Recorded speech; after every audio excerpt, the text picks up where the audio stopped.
This is a Fatal 4 podcast.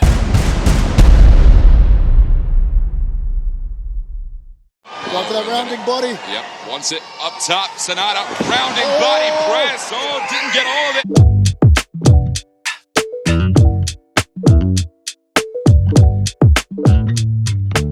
Hello and welcome to Didn't Get All of It Japan, your home for all the news and happenings in the world of Japanese pro wrestling. If it's your first time with us, welcome in. We're happy to have you.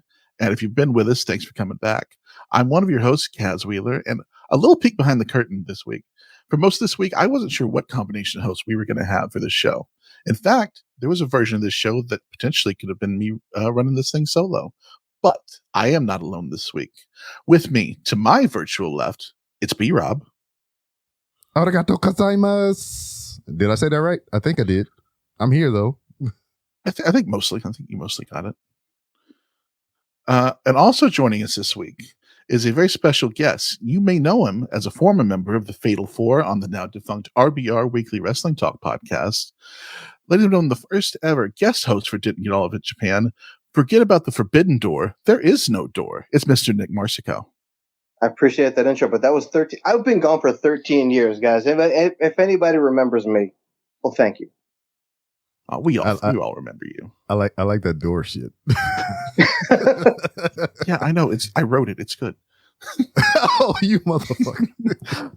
Before we get down to business, if you haven't, please subscribe to our solo feed on Apple Podcasts or wherever you get your podcasts and give us a review and that good old Dave Meltzer 5 stars.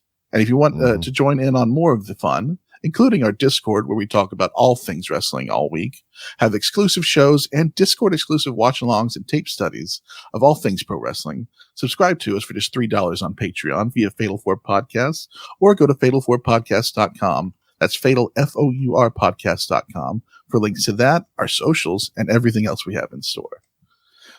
So, boys, the G1 is finally over. Mm-hmm. Welcome to the A block. You cannot help yourself. Even when you don't intro the show, you cannot help yourself. I love it. I know you do. But G1 is over. We have a G1 winner finally after over a month of wrestling. Mm-hmm. It has been I think a tremendous tournament. Nick, since you haven't been on the show with us first, what are your overall thoughts with the G1 this year? I loved it. It was the best in a few years. It was the best probably since 2019, 2018 maybe. Mm-hmm. I think 2018 is the last time I was this excited for one, and 2018 is was only the second one I ever saw. But yeah, no, this was easily the best in quite a long time. And it was what I think more than 50% was brand new matches that never even happened once before, which is exciting in itself. Yeah, so the stat was throughout this whole tournament, there were 50 never before seen matches. Yeah, I think that's one of my favorite stats the entire tournament since it started, because that's the type of thing that breeds new fun stuff. And I like Nick, like you said, I think this has been the most exciting that it's been in years, because we've just had so many new stars and a lot of surprising wins. I think during this tournament, like there were a lot of especially the young guys like Bolton Oleg and Callum Newman picking up wins that I did not expect whatsoever. Mm-hmm. Callum beat Shota the first night, I think, right? Uh-huh. Mm-hmm. Yeah, I think so. And out of context and everything, I'm going to say something that that I would never normally say under any circumstances, but I was told to prove something. Mm-hmm. And I'm going to say this, and for the life of you all hearing me record audio, and there's audio proof out there onto internet to, what I'm about to say is Samoa Joe is good. Now, where is this coming from? I'll tell you later. Okay.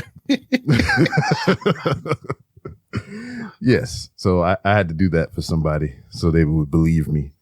But that's okay. Somebody just lost a bet. Mm-hmm. Before we get into it, I do want Nick. I do want to give a special shout out to your wife, because his wife. Yes. Are we still talking? Oh wait, no, something else. Okay, never mind. Continue. My headboard is not curved. Oh, Jimmy.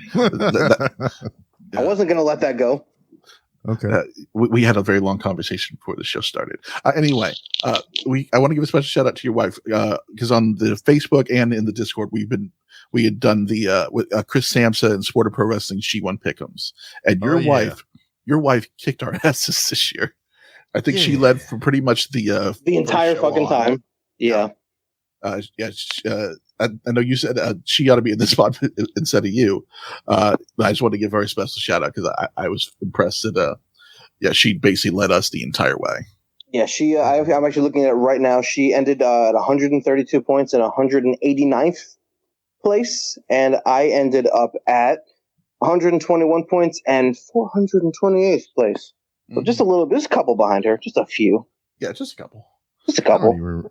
I gotta pull my shit up. I know I was dog shit last or whatever because like I am very bad at doing things like this because like y'all can probably track the pattern or whatever. I tend to lean toward things that I feel passionate about or I really like. So like it leads me to pick a lot of bad shit. Shit that would never happen. Be like, I hope it really happens, Mr. Gato-san. Could you please do that for me? Please. Oh shit! Go ahead and tell us where you ranked, B-Rock. Hold on, I got to pull it up. So okay, please banter and stuff. So I hadn't looked the last couple nights. It turns out I ended with 143 points in 55th place, so I win. 55th place? What? 55th? What? No shit. I didn't realize I was still in it that much. Okay, listen. I can't find my link. He's not lying. There he is. Fuck all y'all. I win. Yeah, I wouldn't count it though because you had the wrong people. You had the wrong people in the final in the semifinals though, so I'm not going to count it. I'm calling bullshit on it. No, this should knock you out. I'm counting it, and I'm gonna frame it. You should. That's 55th place. Very impressive. Yeah, I've impressed myself. That made my night. But yeah, it's fair. We go just go over the finals. I think that'd probably be the best place to start instead of going over all the last couple shows. So A block, we ended up with Zack Sabre Jr., Shingo, and Great Okan as your finalists. B block, we had David Finlay, Yota Tsuji, and Konosuke Takeshita. Did any of those surprise you that they made it? No, not really. Not really. I wasn't anticipating them giving Okan that much love at the end. Mm-hmm. But this is the best I've ever seen him wrestle since before we went on excursion. Mm-hmm. Yeah, he had a real lull for the last year and change, I'd say. Mm-hmm. But yeah, I think he picked it up a lot. I think everybody picked it up for the G1. Yeah. I don't think there was a bad match in this tournament. So like, well, that's debatable when you talk about the most 4 evil letters in New Japan Pro Wrestling. Well, but Ren is only 3 letters though. Oh no! Don't do that to him. Yeah, but like honestly, and I'm kind of echoing the sentiment that Nick had or whatever. Man, it's just like for me, I think.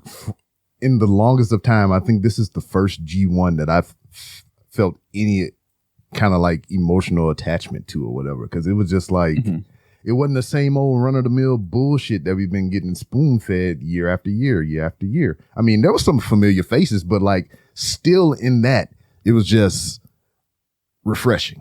It was just, it just like, it had a spark to it. And I enjoyed, majority of all of it.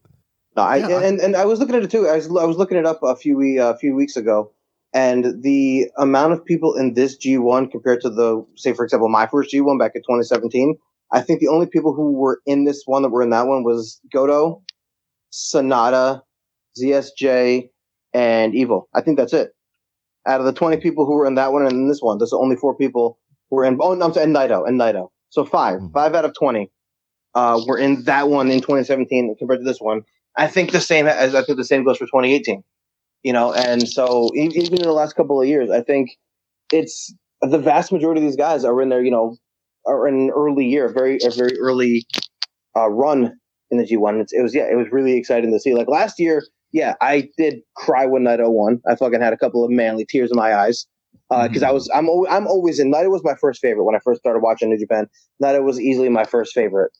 And so whatever happens with him, I'm always invested in it. But yeah, this year by far they announced, first of all, they announced it was the 20-man format again, and that was it for me. I love that. I like having a lot of people in a tournament, but leave it for the New Japan Cup. I like the 20-man format. It's my favorite. It's perfect. And yeah, this was just an exciting lineup all the way around. Even with Jake Lee. Oh, hold on. You ain't gonna do that. You ain't gonna No, do I that. kind of I dig it. I like him. He's all right. He had a all right. I will blame Naito for the match him and Naito had. I will blame Naito for that match, not Jake Lee.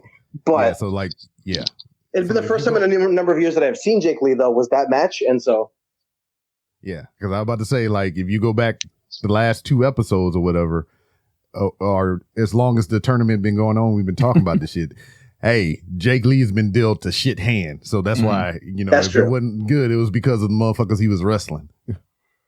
No, I hadn't seen Jake Lee in a few years until then.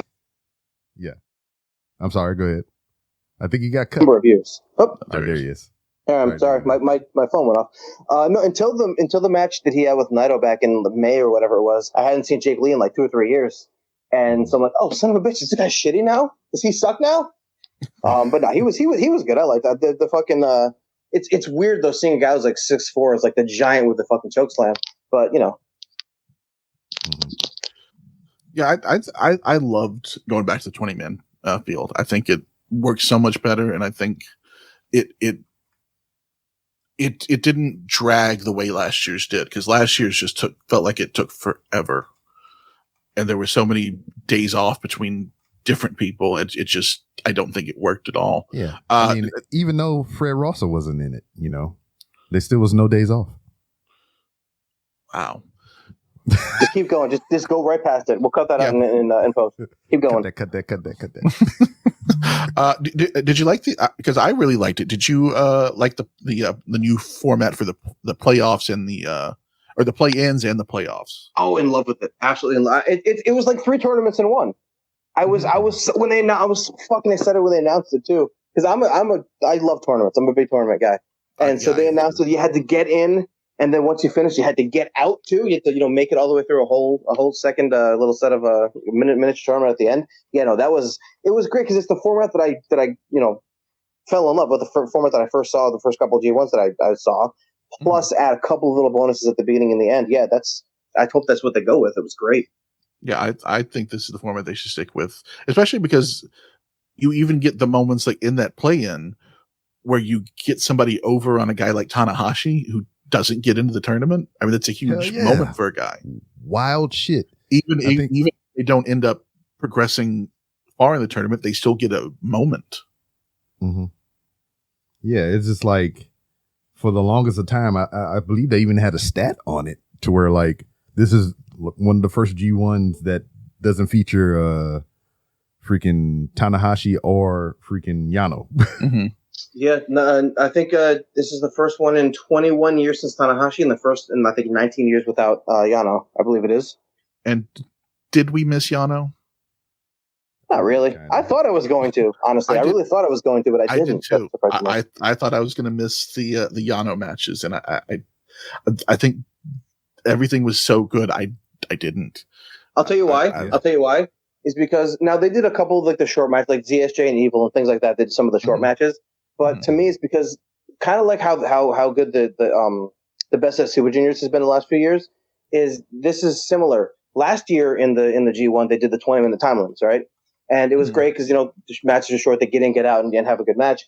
They did the regular 30-minute time limit this year, but very few matches really came anywhere close. Mm-hmm. And that's why I think everything went so fast. And I think that's why you don't need kind of that Yano, like the cool down match, because nothing overstayed its welcome. Nothing was too long. And the shows, for the most part, I watched only the 4 or 5 tournament matches. I only watched a handful of I watched all of the Young Lion matches. I can't miss those. I refuse to. But it was just that 5, like last year, watching just the however many tournament matches they had, there was kind of a slog even in the 20-minute format for whatever reason. Like everything went like 17 minutes and 50 seconds. But no, these matches were quick, and like I said, the best of Super Juniors the last few years, like just snap their fingers and you're done with all the matches. And yeah, nothing else. It was so easy to watch. Mm-hmm. Mm-hmm. Yeah, I completely agree. I think this was not only one of the most fun G1s in a long time, but definitely one of the easiest to watch. So we ended up Zach and Shingo and Finley Tsuji for our block finals. Takeshita gets beat by Tsuji. Surprised me a little bit, but in the end made a lot of sense.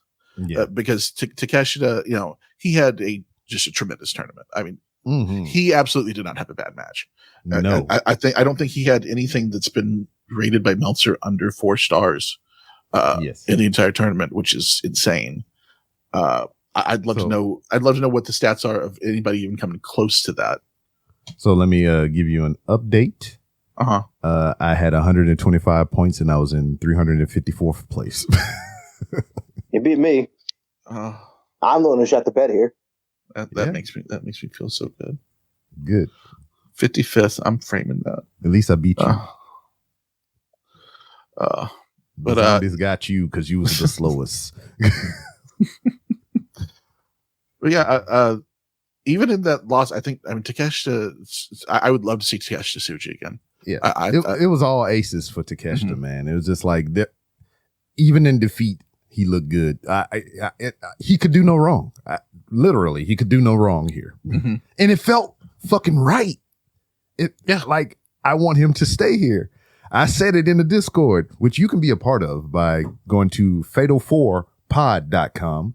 That's FOUR pod.com and joining our Patreon for just $3 a month. You can get exclusive access to our Discord where I made all these cool hot takes and stuff. And I was saying they should do something to where they fuck up his visa and cancel all his flights and he had to stay in Japan and work New Japan. Yeah, I'm not sure anybody would be. He's at home, literally. Yeah, I'm not sure anybody would be that sad about it. Yeah, I thought he was wonderful. So we ended up, our block finals were Zack Sabre Jr. Shingo and Finley and Yota Tsuji. David Finley quietly had a pretty good tournament. I think he started out a little slow, but I think he really pitched up at the end, especially at that Goto match. Yeah, but it's David Finley. Yeah, okay, no. I was gonna bring it up if nobody else brought it up. So now you say that, I'm gonna bring it up. So are we not done with the David Finley slander? Because I understand, okay, that he was, the happy-go-lucky guy who ran in circles around Juice Robinson when they were doing the tag team thing. He was the guy, he was the sidekick. All right, so I get that it was kind of a shock to the system to have him jump from, exactly, to jump from that to jump in and take out Jay White with a shillelagh and go out and become the leader of the G1, the leader of the Bullet Club. I get that it was a shock to a lot of people. And yeah, it took me a while. Once he stopped with the friggin' dyeing his fucking beard like an idiot, once he got rid of that crap and the awful evil shoulder pads he had for a while, are we not done slandering him yet? The guy's great. So it's twofold. It's twofold. I like and I appreciate them giving young and up and coming talent an opportunity, a chance. And everything, because that's what New Japan needs. It needs new blood. It needs to infuse it with something, different, to give it a little more, because that's what they've been lacking for so fucking long. But the other half of this is David fucking Finley. I'm not gonna discredit his in-ring capabilities, because from the time frame that you gave from when he was happy-go-lucky, just happy to be here and coming up short in some of his G1s because he was the underdog and all kinds of stuff like that, to what the current iteration of him is now, vast improvement. He is good, but it's still David fucking Finley. And I say that in the context of he's not trying to go for the world title. And they're building a story around him that he's the leader of Bullet Club. So say, because it's split up into so many fucking factions within factions, that he's creating the narrative that, I'm the leader, but I'm not the leader like everybody else. Cause you know what happens to the leaders of Bullet Club? They get jumped the fuck out and, betrayed and cast to the wayside. So I'm going to be the motherfucker that do that to Bullet Club first before they do that to me. So yeah, I get that. That's his own little story, but like, that's it. He's keeping this little gold foil global title that, is whatever it is. That's the ugliest fucking belt. I'm terrible. That belt sucks. I don't want to it feels like a toy, man. It looks like a toy. If you put it up against any of the previous belts, like everybody hates the current Divas title, IWGP Heavyweight title, which I think I like the belt. I think it looks great. That's me. But no, the global title, it looks like it's made of tin. It looks terrible. I don't like it. It's a good idea, but the execution of the actual physical design is I don't like it. I don't know. I'm sorry. It doesn't feel like a real belt. Yeah. I'll take because I do like Finlay. I think that there is a lot of potential there. I think there's just something that he hasn't tapped into yet that if he can, I think it would change a lot for him. Like, I don't know what it is, but I feel like he needs just one other thing. I'll tell you what it was. It wasn't at all organic, and so nobody knows what to do with it, because he went from being the happy-go-lucky underdog guy to literally out of nowhere he shows up at that show in San Jose, hits Jay with the shillelagh and cuts that heel promo, and there was no build up to that. There was no lead up to that. Like, there was no indication, even a little bit, that he was considering going that direction. There's one thing to do something shocking, but there's another thing to do something that makes no fucking sense. And in this case here, as well as he has kind of fit into the role, he's done a good job, especially in this last year, this last 12 months.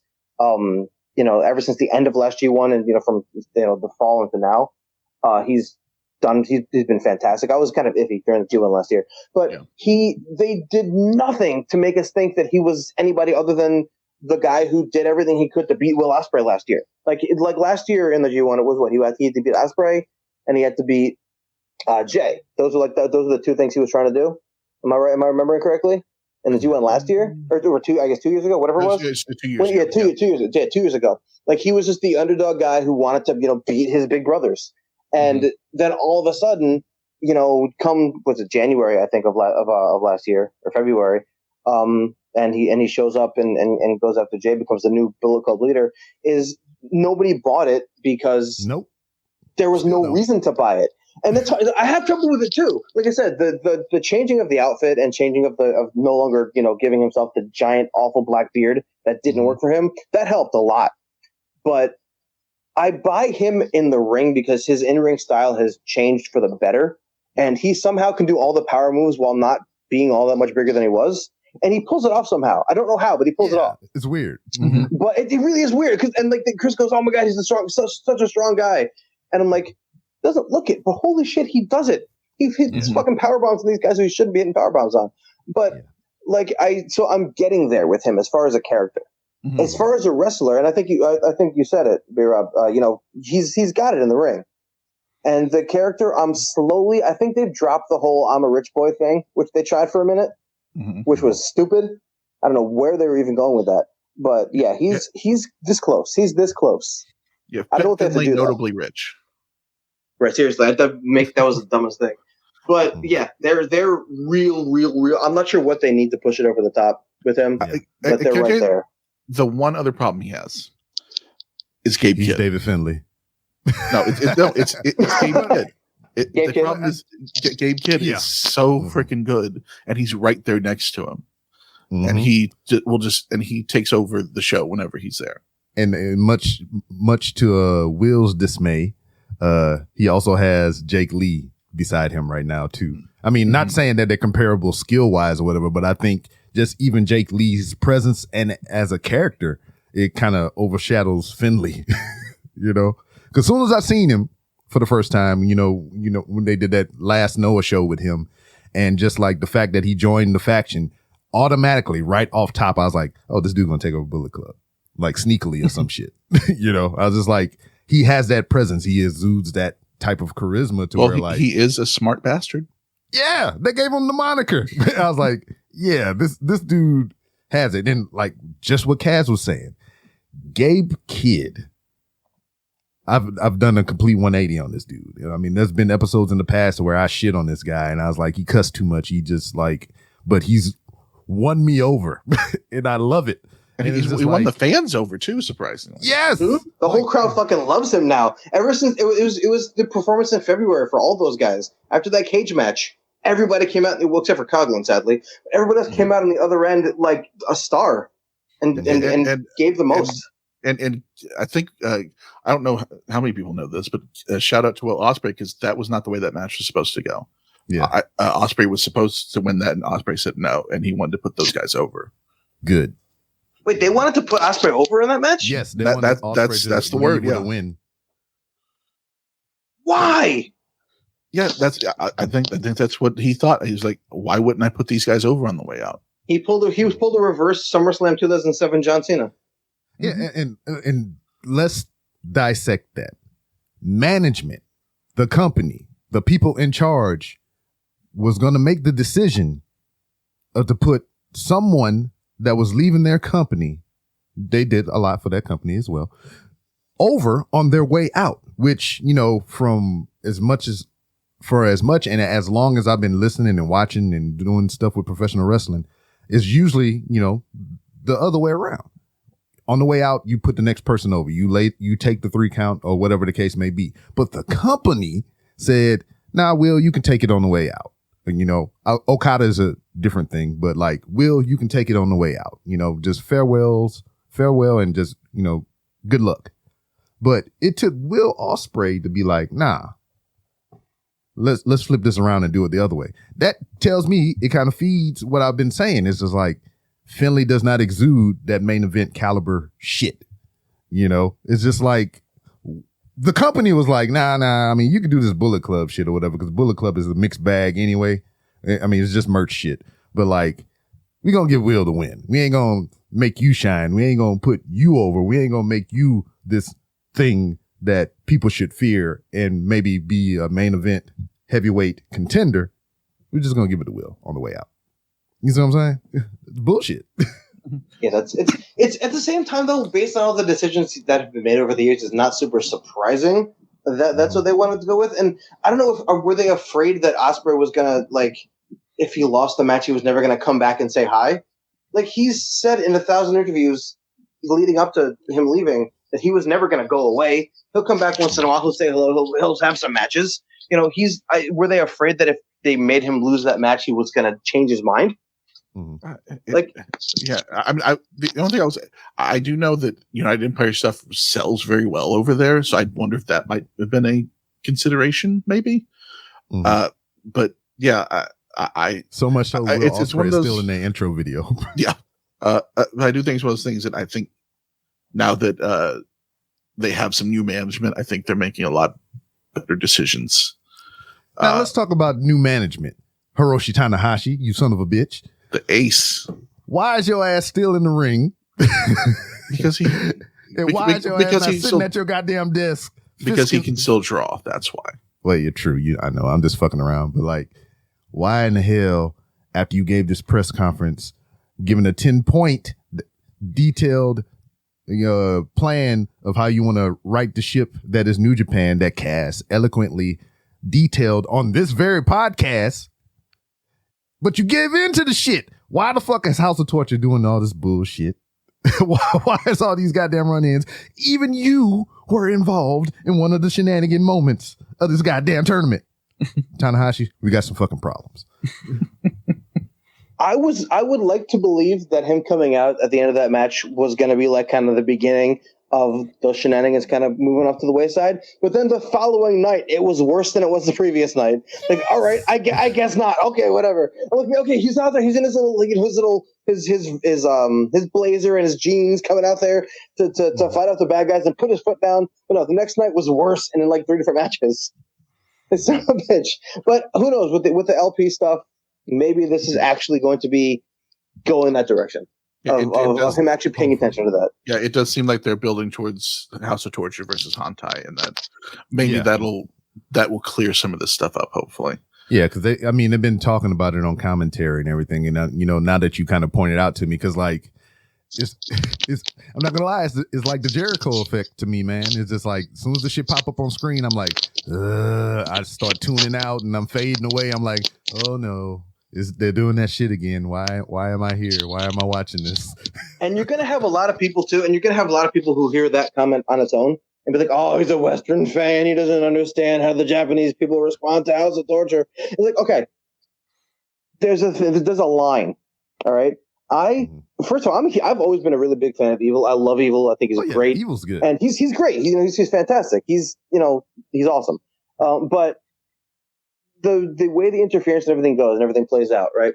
So you know it's coming, and you know it's going to take up like 85% of a match. That's where it's bad. If I am completely okay with heels cheating in every single match, cheating to win every single match.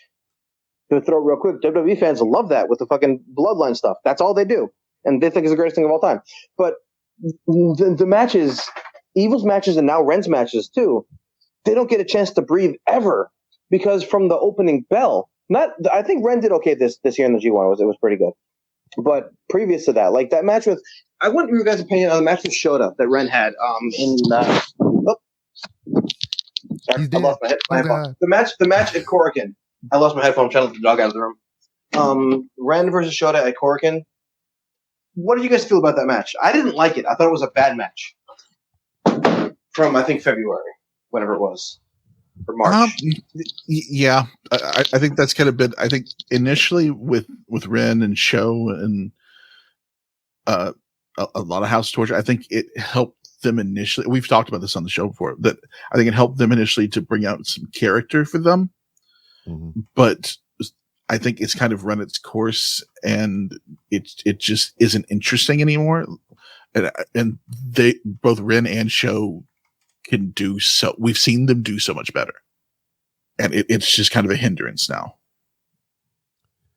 Yeah, yeah, you're right. I said that 100%. It did give them a little bit more personality, but at the same time, it was a sacrificing, potential. I kind of feel or whatever, because now they're just the same black hat. It's just come to ring, do dastardly shit. I mean, They have the potential to perform and do cool things, but it's just like, I'm going to sacrifice all this technical prowess I have and all this potential that I have just to do,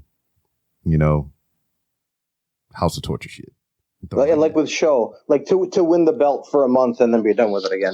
It's and that is the thing too. Is like I said, I was getting to right with as far as the crowd who reacts to it, and I don't think, as far as I understand it, I don't think they have X-Pac heat over there. I think the crowd actually does hate them in a good way, but it could be. I think the word is tighter. It could be a little tighter, and it's not. It's this. We don't want the House Torture to gape. All right. We want it to be, they can have a 20-minute match that has like 5 or 6 minutes worth of shit, but they have a 20-minute match which has 18 minutes worth of shit, and that's what's a problem to me. The shit isn't the problem; it's the way they're doing it. Yeah, it's just like you come in, hit them with the brass knuckles, roll out the ring, and then it resumes. It's just not like, all right, we got to knock out the referee some kind of convoluted way. Then we got to get the referee out of the ring. Then we can get in the ring. Then I'm going to choke you with the garrote. I'm going to hit you with the push-up bar. I'm going to hit you with the wrench. We're going to throw the freaking powder in your face. I'm going to spit the freaking drink in your eyes. And I'm saying a lot of stuff, and it sounds like I'm making it up, but this is things that happen in every single match. Exactly. And yet at the same time, though, is at the end of that match, I'll be sitting there on the edge of my seat going, come on, fucking get him. Fucking get that guy. And like if it's like an LIJ match and it's like Naito in the ring, and all of a sudden Bushi comes running down, and Hiromu, and I'm like, oh shit, it's Bushi, fuck, you're right. And like that's what happened. So it's a balancing act, I guess, because I'll be sitting there bored out of my mind, and like that last 4 or 5 minutes where everything's going crazy, I'm like jumping up and down. So give me like give me that last 5 minutes. Don't give me anything else, and then I'm excited. Yeah, I agree. Word. So we put a pin in it here, and when we come back with the glorious B block, the B stands for B-Rob, we'll talk more about G1 thoughts. And damn, they got some other tournaments going on and some other stuff going on and some other Japanese companies that we'll talk about right after this.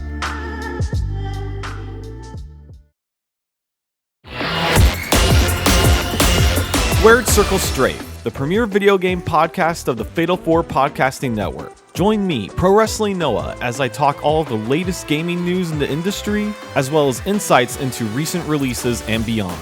There's plenty of 3-hour podcasts of people talking about video games on the internet, but Squared Circle Strafe provides a quick snapshot into what's going on in the world of gaming. The show updates on Mondays, so be sure to subscribe in whatever podcatcher you use so that you're always up to date. Enjoy your gaming.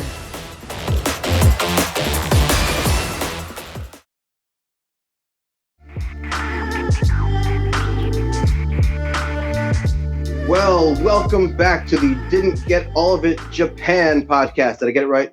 Is it backwards? Yes, you did. Oh, good. The Didn't Get All of It Japan podcast. I am Nick. We got Will. We got B-Rob. I think We don't have Will. Too. We don't have Will. What did I say? Did I say Will? He did it too. Fuck. Okay, wait. We've got Kaz and we've got B-Rob. Is that it? Is the three of us? Yes. Hey, it's the three of us. We're back with a Didn't Get All the podcast for B-Block action, and we're going to talk about it. I think Kaz will tell us what we're talking about. I don't know. Wasn't that great? Wasn't that a perfect intro? Almost. No, leave it. It's good. It was great. Let it go. I am leaving it. We got Paul Griffin. Oh no, we've got Michael Z. Where's Michael Z. and Brian Papa are all here with us. Yes. In spirit, in our hearts. Yes, in spirit. Yes, in our hearts. A gaping hole in our hearts. Jesus Christ. But yeah, so we do have a winner of the G1. Zack Sabre Jr. beats Yota Tsuji and is now on his way to a world title shot. How do we feel? How do we feel about this win? So, like I said, most emotional I've felt about a G1 tournament in a long fucking time. And it's like the buildup leading toward this. I mean, you know, Cass, you were there. And like we talked about this even before Didn't Get All of It Japan was a thing to where like it's Zack Sabre Jr.'s time or whatever.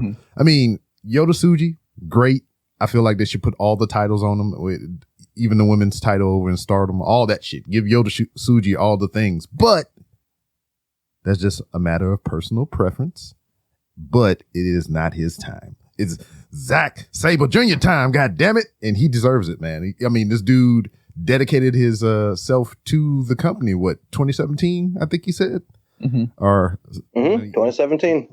Yeah, even earlier than that, got acclimated to the culture, knows the language fluently, and it's just like, wow, this if not him, then who? In this scenario, I mean, he's never been hotter. And we got more news after that, but before we get to that point, Nick, what did you think about this? For me, it was the only. Now it was going to be either him or Tsuji. There was going to be no other option. It was going to be one of those two guys, and I don't think anybody really honestly thought it could be anybody else. For me, until the second that bell rang at the end of the match, I was not convinced that Zack was going to do it for me. I was begging for it he's who I chose to win the whole thing, and I was begging for it. You know, when he won the New Japan Cup way back in 2018, I was begging for him to beat Okada. And you know, that was that time frame, years and years ago at this point. But no, for me, I was shocked. You can ask my wife. My mouth was agape for this from the moment that, because I'm sitting there, you know, just like on the edge of my seat, just he's got him in the hold, and then Clarky Cat, whatever they call him, the finish. He's got all the limbs locked up, and I'm like, holy shit, he's not gonna. There's no way he's getting out of this. No, he's fucked. Tsuji cannot fucking move. It's over. But nothing's happening, and the ref's checking for him, and I'm just, fuck, what's gonna happen? And then all of a sudden, you no longer see red shoes as red shoes, and the bell rings, and holy shit, I was speechless. And if you know me, I don't get speechless. I was fucking speechless for a solid 5 minutes. My mouth was open, and I just sat there. And it was like last year, I think I mentioned it earlier. Like last year, I legitimately like cried actual tears when Naito won the G1 last year because I just that's my guy. But this one here, like I don't think I actually shed an actual tear, but I was so fucking emotional when that bell rang and my hands were in the air, like it was like I won the fucking Super Bowl. It was the greatest thing. And yeah, no, he's my dude. Zach's always been my dude, and I could not be happier. Yeah, let me tell you, like we talked about this prior to the tournament and everything, like how I was saying before, but we had 3 picks. It was Zack Sabre Jr., Yota Tsuji, and because of how they were pushing them, and we talked about this man at length in the David Finlay. Exactly. Yep. You're 100% right. Those were the 3 people that we said on this recording, or even prior to this show even existing, that was going to win the G1. And like, I can tell you when I knew for a fact, and there's evidence in our Discord, which you also can be a part of if you go to fatal4pod.com, and that's FOUR pod.com, and join our Patreon for just $3 a month. That the match that Zack Sabre Jr. had with Shingo Takagi, when he came through that curtain and he looked down the rampway toward the ring, I said in that moment, he has it. That's it. That was like, I seen the look on his face. I seen the look in his eye. He took a deep breath and he was just taking in the whole atmosphere of the arena and everything. Mm-hmm. And I was like, he has it. He's going to win this match and he's going to win the fucking final. As like, that was it for me. I didn't like, as much as you've heard me talk about Yota Tsuji and how much I like this dude and how much he's the future of this company. In that moment, I knew Zack Sabre Jr. had him beat. It was just, it was ordained by the wrestling gods. Mm-hmm. Yeah, I'm same way with you, Nick. I mean, Zach's been my guy for a while. I can watch him wrestle for hours and just be perfectly happy. So, but I was not convinced the way B-Rob was that he was winning that final. I bought many a false finish. I was at points where I was sure that they were going to just push fully forward with the Musketeers, but which wouldn't bad. Would it have been a bad decision? No, but I think this was the best decision because I don't think Zach's, like I said, I don't think he's ever been hotter. I don't think he's ever been better. And it just feels like it's the time. Like, especially for a guy who I think I just saw a quote where he said that when he retires, he wants to stay in Japan. And, like if like this guy has just gone all in on your company. And I think that this is the big reward for him. Because I mean, especially if you think about it, a couple years ago, like how differently this could have gone when he was in the Cruiserweight Classic. Like there is an alternate universe where he is a WWE guy and they don't have a clue what to do with him. Exactly. But he goes to Noah, then he comes to New Japan, and it's just been him building all to this. And speaking of building to all of this, B-Rob, do you remember when we first did a podcast together at the 3R show? Yes. And I said, I believe it was right before New Japan Cup, and I said, I would really like for Zack Sabre Jr. to win either New Japan Cup or G1. Know where you're going. But I said, I don't want him to challenge at Wrestle Kingdom. I said he should challenge. I said at Royal Quest, not knowing the schedule at the time. Not only you, but one of our friends in the Discord, Austin, said the same thing. Mm-hmm. But I said it so much. I said it first. Yeah, you said it. I take full credit for it. I think that I think you saying it influenced his decision to say that. So that's how much I think you are right. Influential, sir. You're influential, sir. I am an influencer. Yes, I am the influencer. I'm going to start taking nicknames like Jericho. But you're not the table, so let's not do that. But I said this makes so much sense to me that it is Zach. Not only is it Zach's time, but Naito obviously is on the down slope. He's on his last knees. Yeah, he's on half a knee, it seems. But I don't see how Naito gets to Wrestle Kingdom intact as the champion, and that being in any way interesting. Like, I understand he's overness, like people love him. They're always going to love him. But can you afford to have your main event be a broken Naito? So why not have Zack Sabre Jr. win the belt before then? And then you have someone challenge him where you can have a great Wrestle Kingdom main event. And not just that, it makes the entire back half of the year so much more interesting. Because usually back half of the year for New Japan is a little light because you're getting your 2 tag league tournaments and then basically 2 other big shows, and that's about it. Yeah. So this completely changes the outlook for the entire New Japan calendar. And it makes it so much more interesting. And I don't think you do this every year, certainly.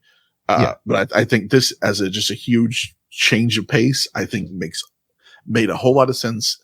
And it feels really good to be vindicated. It feels good for me to say a thing 6 months ago on a podcast and be like, guess who was fucking right? Me. And then it was a random podcast. I mean, it wasn't even like with the intention of even talking about that specific fact. It just grew into that, which eventually grew into this show. Yes. It turns out that was the instigation for to get all of it Japan. You're welcome. But yeah, so I was very happy, and I think so. Zach's going to challenge Naito at King of Pro Wrestling. So before World Quest, and it's like there's no way he loses that match, right? I hope not. But like just for the people who may not know, traditionally, I think within I forget what the year span was because it wasn't always that, but the winner of the G1 gets an automatic title shot and spot at the main event for Wrestle Kingdom, which, you know, we just finished the G1 here last night. Goddamn, what is this? August 18th, August 17th or whatever. And Wrestle Kingdom is until January fucking 4th, you know? So like, that's a long ass time to have a challenger waiting for their opportunity. But I believe they did a thing on commentary to where they kind of weaseled it in there or whatever. I don't know if it was always the case, but they made it seem like it's been weaved into the history of where the winner of the G1 gets to pick when they get to take their shot at the world title or whatnot. So I like how they weaseled that in there or whatnot. So like that makes sense for what we would get now. Zack Sabre Jr. saying that he's not waiting till Wrestle Kingdom. He's going to challenge at King of Pro Wrestling, which takes place in October. So we can have a new champion by October leading into Royal Quest, like you were saying, and leading into Wrestle Kingdom and the Wrestle Dynasty or Dream. Which one is that? Dynasty. Dynasty, like Kennedy. Yes. You know what I'm worried about? Let me throw something based on saying things. Let me throw this in here real quick. I hope it doesn't happen. And now I'm saying it out loud and it's going to happen. Walker Stewart, if he starts saying Dynasty because he's hearing Chris say Dynasty like British people say Dynasty, if he starts saying that, because the way he says Ren Narita's name makes me upset to no end. My wife hates it even worse. But if Walker starts saying Dynasty instead of Dynasty, I might throw things. Anyway, I will say when it comes to ZSJ, and it's definitely it would have been the wrong thing to do to have him challenge it in England as opposed to in Japan. Because number one, they've been talking so much about how he's Japanese now, right? Pretty much, he's part of that culture. He's that guy. So to have him, yes, Britain's his home, blah blah blah. But to have him actually win the belt at a non-regular New Japan show, at a show outside of Japan, it would be a disservice to him, and it'd be a disservice to the fans in Japan who've taken him in as their own, right? Especially how much they've been pushing it. Yeah, I agree. Exactly. Yeah, with just in general, but yeah, especially this year, how much they've been pushing the fact that he's the Japanese guy, and so I will admit that when he first started saying it, my heart kind of dropped a little bit. I'm like, fuck, are they not all in with him? like, why are they not giving him the big spot in January? Mm-hmm. But I thought about it throughout the day before we started doing this here tonight, and I've gotten to the point where, like, you know what? I really do honestly think that he's gonna win it in October, and that he's gonna hold it, and then he's gonna be the defending champion in January, and that's cool with me. Because I know that the big prevailing thing is that they're not super big on having a non-Japanese win it in Tokyo and on January 4th. And I get that. And if he loses it in January, that's fine. He'll have had a 6-month run or whatever for it. So that's, or 4-month run, whatever it is. But as long as he makes it there and defends the belt on January 4th, then I am 3,000% happy with the way it's going to turn out. But yeah, it will be amazing to see him though win it in October and then 6 days later make his first defense at home. That will be fantastic. Yeah, I mean, that reaction when he goes home with the belt will be amazing. And him even laying it out in the post match comments or whatever. I don't know if either of you got to watch that. I mean, you can hear it in his voice, man. Just like it, just with all his being, he really loves being there, and he loves doing what he's doing, and to where like. He said he loved that arena, so that's why he's challenging, and that's in that city. That why he's challenging now, because they're going to come back to that city, and he wants to win the title in that city. Yeah, he wants to at the King of Pro Wrestling's home in Ryogoku. That's the home of King of Pro Wrestling. Yeah, I think that's a great building. Yeah, I think they've handled all this really well. Also, one thing I do want to touch on. You mentioned Walker Stewart. I know you. I know, Nick, you wanted to talk a little bit about how good the commentary's been. Well, I love Walker Stewart. I'm a big fan of Walker Stewart. When he first came in, and I think the big turning point for him was actually really early on, was in November when he was it was Shota versus Ospreay in the US title match, where Chris was talking about how he was worried about how Red Shoes was going to call the match, and as you might think, as would make sense logically, Walker said, hey, I'm worried. Yeah, he's gonna call it in the favor of his son, and Charlton explained, no, he's worried that his son might get hurt, and so he's gonna fucking call it for Ospreay, and he's gonna call the match off and ruin Shota's chances. Not, he's not gonna give Shota the advantage like Walker thought it was going to be. And at that moment, Chris, explain it to him. Explain that's what I mean, dumbass. And from that point on, you've seen how Walker has actually picked up on things real quick. He studies. He learns. He actually acknowledged the fact that he fucked up the Made in Japan / Last of the Dragon move on Twitter. And I'm sitting going, no, don't say. And he on Twitter said, hey, I fucked it up, and then actually acknowledged on TV on commentary that he fucked it up too. But things like that, like, because he's on Reddit, and I've seen him talk on Reddit and things like that. So he sees the criticism. I wish somebody would fucking point out saying Render's name to him. But the commentary has been good. Chris is my absolute favorite commentator in, like I said, like the last 10 years. I don't think anybody touches him, and it's a shame that he can't be there all the time. But yeah, with that, and because Chris is just so excited, and I get so excited to hear the way he talks and his what he says on the way down to the ring, like the things he writes, for when the guys are making their entrances for big matches, which Walker also does now, which I think is a great thing he learned from him. And it's the whole thing is that it made me want to listen to English commentary after losing Kevin Kelly, who I thought he was fine when he was in his like crazy old man period last G1 when he's by himself. I thought it was just fine. I might be the only person that thought that. But I was with Kevin Kelly to the very end. I was with Kevin Kelly to the very end. All the fucking stupid shit aside that he's done. But I was getting ready to give up English commentary. But then, Walker, he's a kid. He's 22 years old, not even 21 still. But he showed how quickly he learned to pay attention to Chris. And Chris on commentary live will correct him, and he'll immediately pick up on it, and he'll learn it for the next time around.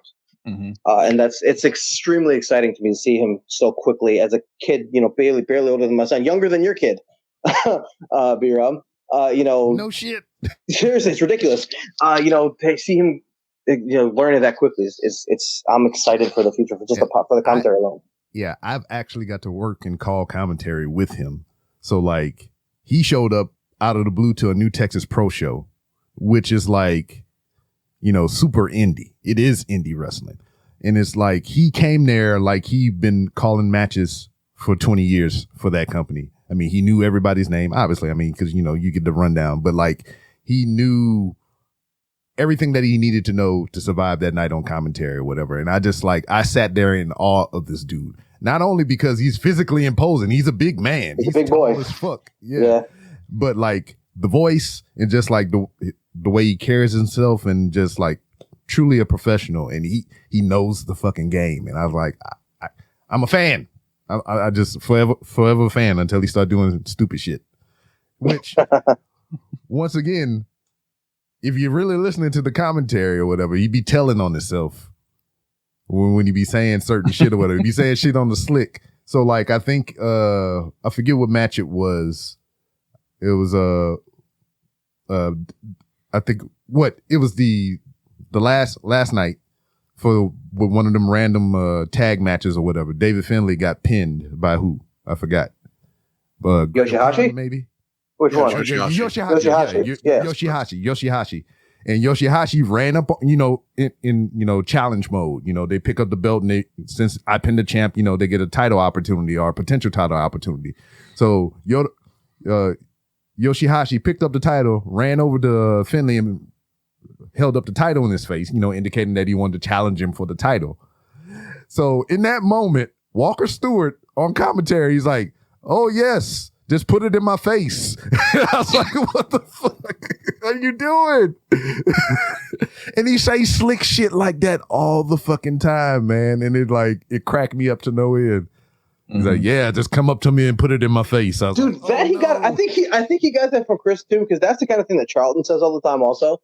And I think I think that's part of why they mesh is because they have 20-year-old psychology in their brains, and so it's just they're children. I mean, like Dick Contact, for example, and all the the Dick Togo jokes that Charlton makes, and Charlton. Okay, you guys hear this too, right? Charlton is very thirsty for Tai Chi. This is true, right? Yes. We're all on board with this? Okay, good. Aren't we all? I am. My wife isn't, but I am. And Sonata too, for that part. But yeah, Chris is obviously a very thirsty man. And Walker learned to run with that real easy. And I think, being 21 years old, I think helped. But it's he does the innuendo very well. And it's super overblown in a great way. But yeah, it is good. It was another little zinger somewhere in there. He's like, Chris was like, "Save the date" or some shit like that. And Walker's like, "I'll take you on a date." And I was like, "What the hell?" Yeah, they've meshed really well. I've been very happy, especially I think this last tournament they've really gelled well, and I think the commentary is in really good hands.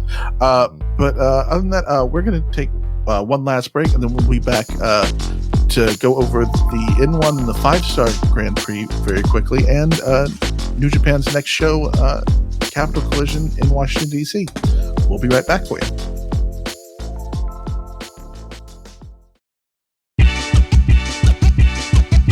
Didn't get all of it and want more of it? Support the show and sign up for the Patreon. For only $3 a month, you'll get exclusive access to Fatal 4 Podcast's Discord, where we hang out all week, chatting all things wrestling, video games, and who knows what. Plus, ad-free episodes of Didn't Get All of It and bonus content that you can't find anywhere else, like extra podcasts from the Fatal 4 and pilot episodes of new shows coming to the Fatal 4 Podcast Network. Your $3 goes a long way in helping keep the show going, so sign up today. That's patreon.com/Fatal4Pod.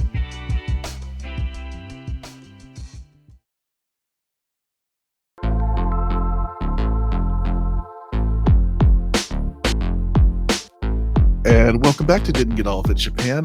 We want to hit a couple notes with the N1 first real quick. Noah's N1 victory has been going pretty well. There's been a lot of really interesting matches, including, I think maybe, B-Rob, you can back me up on this, maybe one of the best tournament openers I've ever seen with Dragon Bane and Alpha Wolf. Just two big lucha guys just throwing themselves at each other for 15 minutes. No, Dragon Bane was the second match.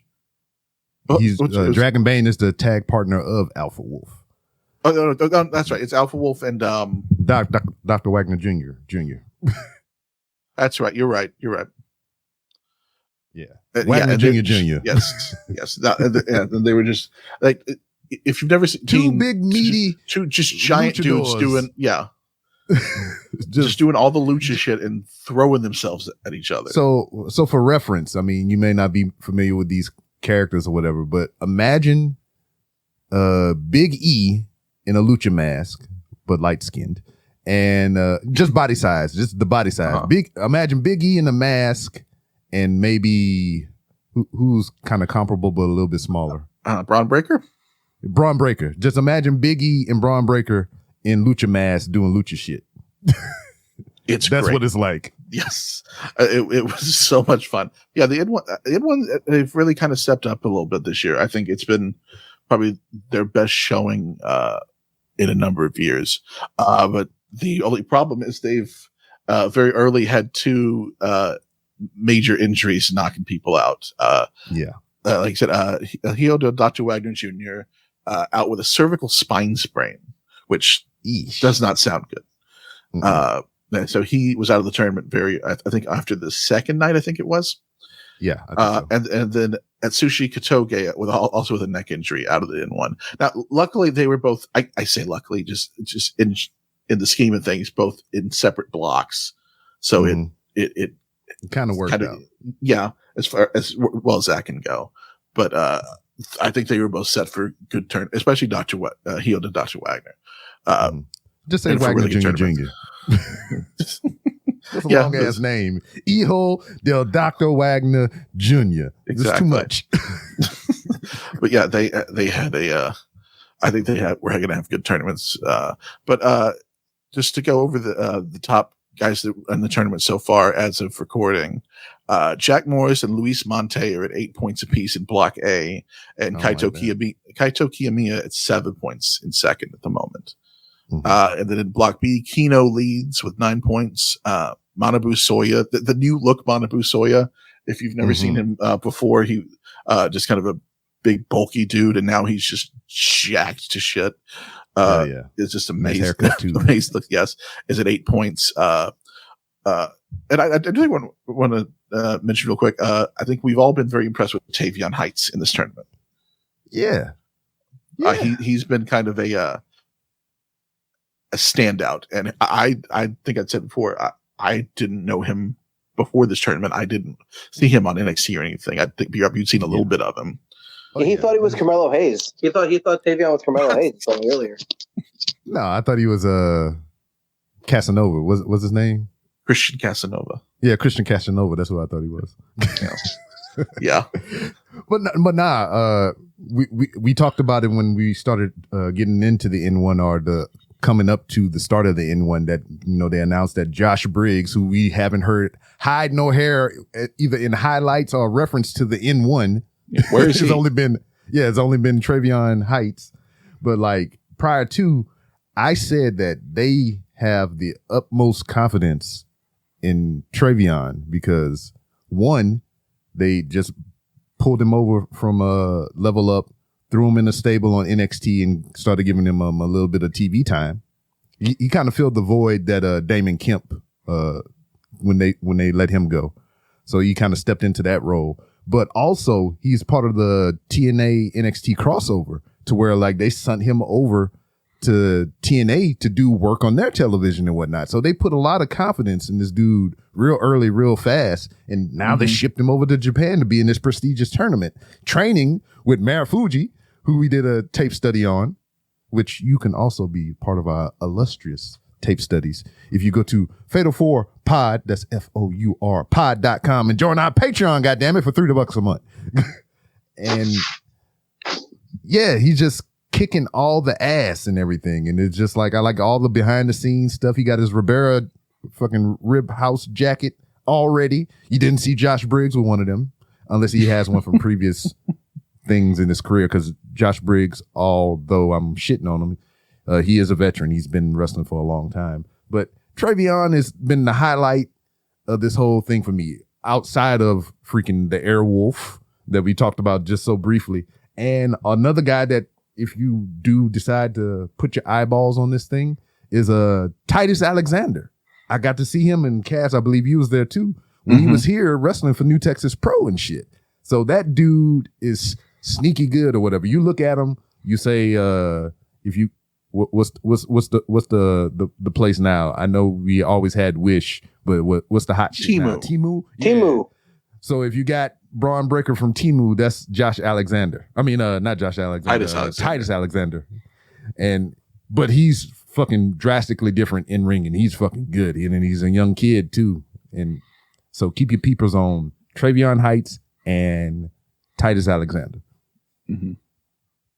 Yeah, it seems like I've been very impressed. Like we were talking about it with the G1. I think the N1 and Noah are having a real nice youth resurgence, and I think it's improved the product greatly.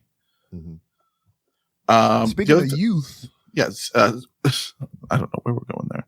I kind of give me that 5-star. Yeah, the Stardom's 5-star Grand Prix. We'll give you an update on the standings there too. We have in the Red Stars A block, we have Micah at 8 points and Hazuki and Natsupo at 6 in second. In Red Stars B, we've got Azumi in first with 8 points, and then Mayu Iwatani and Tomoka Inaba and Maisera at 6. Blue Stars A, Starlight Kid and Soriano at 5. And Blue Stars B, Sayaka Mitani leads with 6 points and Hanan at 5.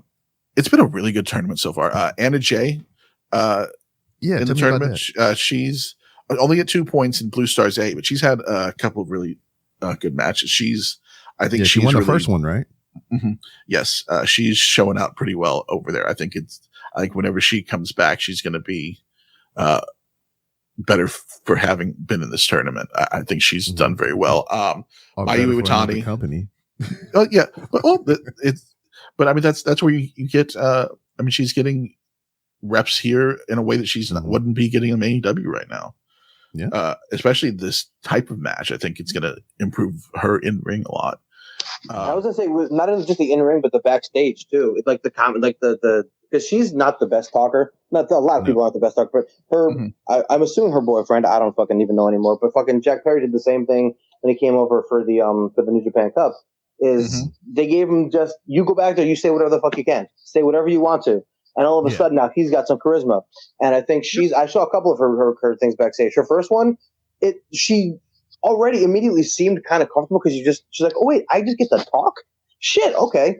And I think that's going to be good for her too. Like if we just ignore the foundation she's going to have for being in the ring, is I think she's going to come back with a lot of confidence speaking, which is going to be a big thing that she never got from fucking standing next to Jericho. That didn't do anything for her. But she's going to, I think she's going to have a lot of confidence just in that respect, let alone the rest of it. Putting her hand up next to the Dark Order. Yeah. I think this year's proving that letting people get out of their comfort zone and going somewhere else for a little bit is really, especially these younger guys, is really integral in getting them. Why do you think New Japan did that? Why do you think that's a thing in Japanese? You know, that's a staple. Send them somewhere else. The excursions work. Exactly. I'm hoping that it's a trend that we keep doing the next few years to come. The only other name we want to touch on for 5 stars is Mayu Iwatani's been having a ton of great matches. There's been the clip going around of her hitting that about as perfect a poison rana as you'll ever. Yes, and I mean that's just par for the course for Mayu, but I would very much recommend getting into the 5-star if you haven't already. The last thing we want to hit, Capital Collision on August 30th for New Japan. We've got a number of matches that have been announced. We've got Hiromu Takahashi will be having his rematch against Mustafa Ali. I think we talked about it whenever they had the first one. It felt like there was a better match there, and hopefully this is going to be that. Yeah, because the whole thing about it was going in, since Mustafa Ali was released from WWE in wrestling, he had not been defeated, and I think that was carrying over to, at the time, his current TNA status, to where he was undefeated on their television and he held their X Division title. So they didn't. The match felt like that. It's like they were just kind of like, all right, he's here just to do an appearance because it was in Chicago, right? Yeah, it was in Chicago. Yeah. Yeah. I'm here to do an appearance, and I'm gonna just mix it up with Hiromu right now just to kind of get a little buzz for later because I'm not losing right now because there was a whole bunch of shenanigans involving that. You had buff ass Daryl Jr. there. Yep, Daryl Jr. was a big part of that match. He was a big part of that match. Yeah, so hopefully this will be the unhinged version of this because since that time, Mustafa Ali has lost the title. He has been beaten in ring. And now they can just unleash upon each other. Yes. Yeah. Is he done? But is he done with that gimmick? By the way, that he was doing the whole politician thing. He's still doing that. Sure. It would make sense for him to do it now because they're going to be in DC in 2 weeks. But what's the deal with that? Yeah, I don't think so because he's on the way out from TNA right now. Yeah. He's been trying to push that for years though. Even before when he was he'd been trying to push that politician thing. It never worked for me. I don't know. No, it's I never felt like it connected anywhere. Well, it's kind of out of the norm because a big part of his when he started wrestling on the main roster, I think a big part of his promo thing was you just hear my name and you don't like me already. Mustafa Ali and shit or whatever. He kind of ran with that for a long time. He said, but I'll prove to you in ring that I'm better than, what you think and shit like that. So I kind of feel like, people don't trust politicians historically or whatever, but it's weird at the same time to have somebody like a Mustafa Ali. I mean, he was a real life cop. I mean, already we don't trust him. No, but he said that. Don't realize that either. Yeah, he was the popo. Yeah. I mean, the crazy thing, he's just a guy. That's why he wore a vest, not because he was inspired by Dragon Ball Z. Well, let's just ask Maxwell about that guy. I bet he's got some dirt on that guy. Well, but Maxwell knows. But he's everywhere he goes, people they love him though. I think people want to cheer him, and I just don't think. Oh yeah, him being a heel on the Indies, man. Everybody wanted to fucking love this guy. I know he wanted to do the gimmick, and because he's been trying to do it forever. But man, everybody wants to love this guy. Just let them love you. Yeah, I expected whenever he left WWE, he'd go straight to freelance and get just the biggest pop you've ever heard. But yeah, I think people. I don't like the gimmick for him because I think he's so much better as a face, and people want to cheer for that guy and they want to see him succeed. But I do. Yeah, I'm sure. The other matches we have, we've got Tomohiro Ishii and Hiroshi Tanahashi tagging against Robbie Eagles and Bad Dude Teats, Bad Dude Tito, Big Teats, BMDK, Big Teats, and making their New Japan debut, the grizzled young veterans James Drake and Zach Gibson. I think this will be a lot of fun. GYV need to find a home. I would love for it to be New Japan. I would love to see them in World Tag League. I think that'd be a lot of fun. I've been a GYV fan since their Progress days, and I think they've just gotten better. And Ishii and Tanahashi are just there to be on the card to get me over. But I think Robbie Eagles and Bad Dude Tito will be doing a lot of the heavy lifting with that. But it still should be a good match. Because people are heavy and they're wrestlers, so they have to lift heavy things. Yes, that's exactly. We also have Gabe Kidd and Lio Rush for the New Japan Strong Openweight title. Interested in that. But that's the sleeper match. That's the match that I'm looking forward to the most for sure. That's going to be something else. Yeah. I think we talked about it last episode. There's going to be a contrast in style for Gabe Kidd or whatever. So I'm interested to see how all that plays out. Yeah. What's going to happen is Leo's going to bounce off of everything. As soon as Gabe catches him Gabe catches him the first time, he's going to knock his head off, and it's going to be beautiful. Yeah. Yeah. I think these two, especially, just I imagine there'll probably be a few promos in between now and then just talking shit to each other, and it'll be great. And then we also have the main event for Capital Collision is Mercedes Moné defending the Strong Openweight Women's Championship against Stardom's Momo Watanabe. Yeah, and I'm a huge Momo Watanabe fan. We watched one of her matches during our tape study for Stardom the other week. I am, like I said, I'm a huge fan of hers for a long time. I think she's one of the best wrestlers, period, in the world. And I think this is going to be one of those matches that Mercedes really shows out for, because especially getting the main event on this show, that's putting a lot of stock into what they think and want from her, and I think they're both going to bring. Obviously, I think Mercedes keeps the belt, wins the match, but I think it's going to be it's either going to be this or Kid and Leo for best match of the night. And correct me if I'm wrong. This will be like her first like main event. I know she's ended shows or whatever, but like to be something without a tournament attached to it for Mercedes. Yeah. Without a tournament, I think you're right. I think so. I know the match with where she got hurt with Willow was the end of the tournament. So I think this is gonna be the first one that she's done. And then that triple threat was not the main event. So exactly. I think you're right. You guys might know better than me when it comes to the belts, the IWGP Women's Belt and the Strong Women's Belt. So what is going on with them exactly? New Japan hasn't actually put women on their shows, which they said they were going to. Hasn't happened yet. Now that I guess they officially own Stardom, that's only in the last few months, right? I think. Yeah, I think officially last month. I think it was. Yeah, so so I'm hoping maybe as this year goes on, they start using the girls on the show. But those are dead belts to me, and I'd really like them not to be dead belts. Yeah, well, they've got the historic crossover 2 coming up. I think that'll probably be when it starts.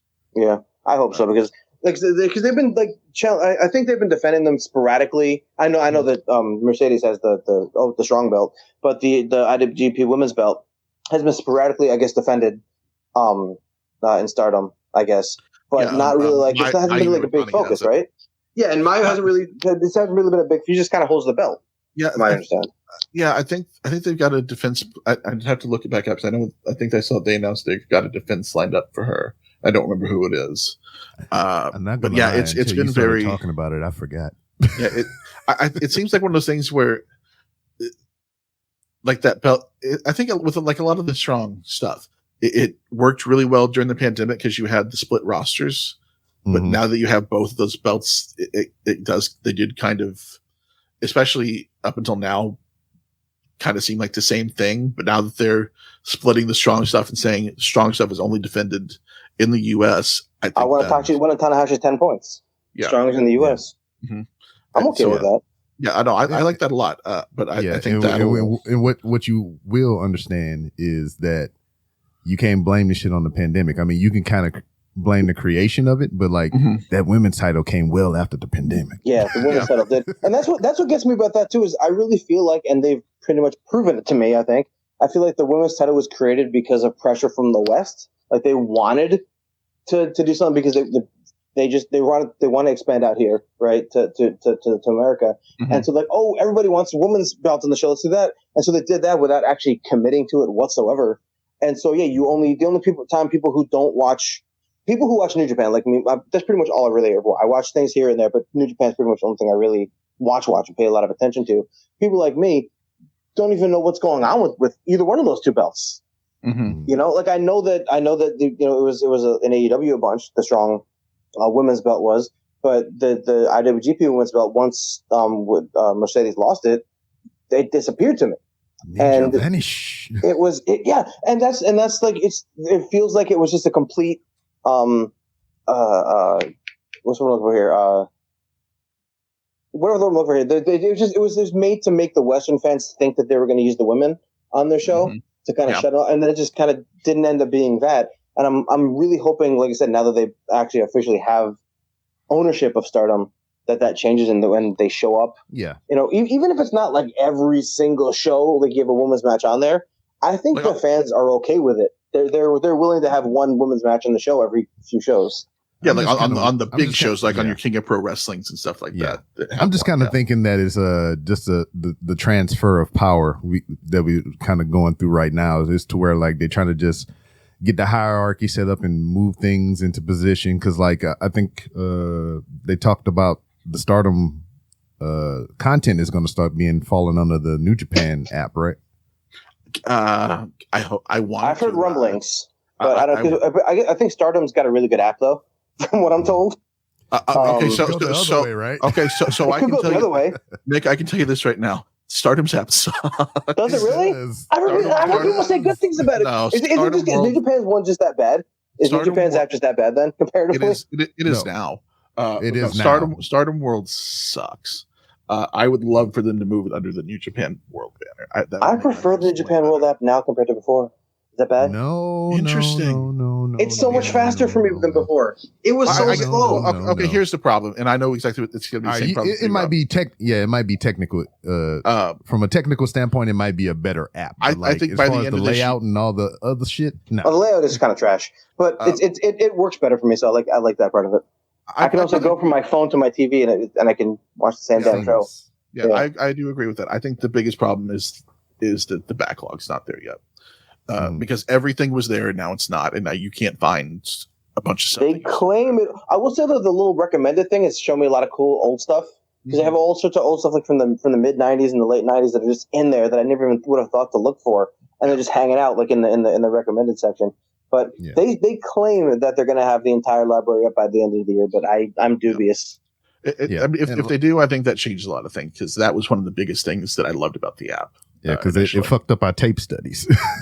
Yeah, I got to go to Daily Motion. I think Daily Motion is the only place to get most of that shit now. Yeah. But because I can go on about the app transformation all fucking day, but we won't, because you can click on a title belt and it would have every title defense of that belt under just a click of a button. Now you can't even type shit in the search bar and find shit. I don't like it. To be fair, my big exposure to it was the Amazon Fire TV app. That's really all I did. That really didn't watch it on the computer much, and so that app was just trash. It's that version of the app is better now than the previous one, than the Amazon TV app was before. But I think people said the actual website was good, and it's not now. Yeah, fix your shit. And are they gonna fix the fucking regular website? It's just on Medium right now. Oh no, the fucking New Japan website. What's up with that? Oh no, it's dead. And I don't think they even care. It's been like that for 4 months now. It's been a while. Yeah, it's a long ass one. The Japanese website is up, but the English site is not. Yeah, everything's on Medium, and you can't get to anything. You know what happened, right? I don't. Somebody dropped a gun on the router. You son of a bitch. And with that, I think that was perfect. I think we didn't get all of it. I say that I think we got most of it. But thank you guys for listening. Didn't get all of it, Japan. Thank you, Nick Marsico, for being here and filling in. Bolton Oleg, man. Bolton Oleg is my guy. Bolton Oleg rules. Yeah, the forbidden door is open for you to come in anytime. Absolutely. Whenever you guys want me, give me a message. I'm in. Sounds good. Thank you, everybody, for joining us, and we'll see you next time. Thank you. And that's perfect.